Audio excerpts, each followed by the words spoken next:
ઓમ નમઃ શિવાય। આ સોમનાથમાં આવેલ પાટણ ત્રિવેણી સંગમ છે।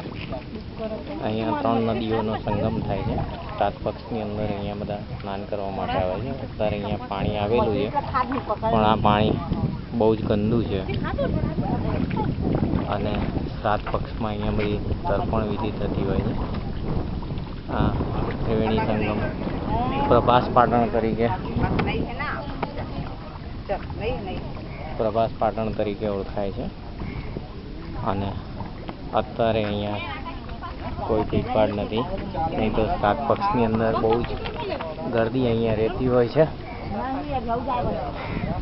આ આપણું યાત્રા તીર્થ છે, તીર્થના નામે અહીંયા કશું છે નહીં, ખાલી કહેવા પૂરતું છે કે આ ત્રિવેણી સંગમ છે।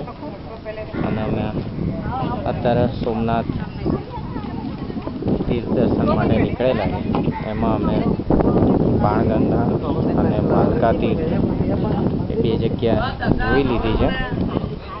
બાણગંગા એ જગ્યા છે કે જ્યાંથી પારધીએ કૃષ્ણ ભગવાનના પગમાં બાણ મારેલું, અને ભાલકા તીર્થ એ જગ્યા છે કે જ્યાં ભગવાન પગ ઉપર પગ ચડાવીને બેઠેલા અને પારધીએ બાણ છોડેલું તે બાણ એમને પગમાં વાગેલું, અને એ સમાધિ સ્થળ એ ભાલકા તીર્થ તરીકે ઓળખાય છે।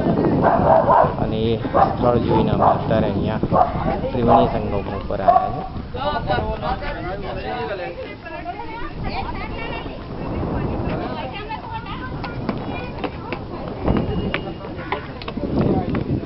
ઓમ નમઃ શિવાય।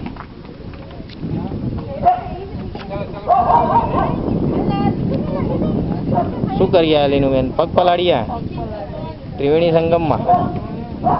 સારું કર્યું, ચાલો।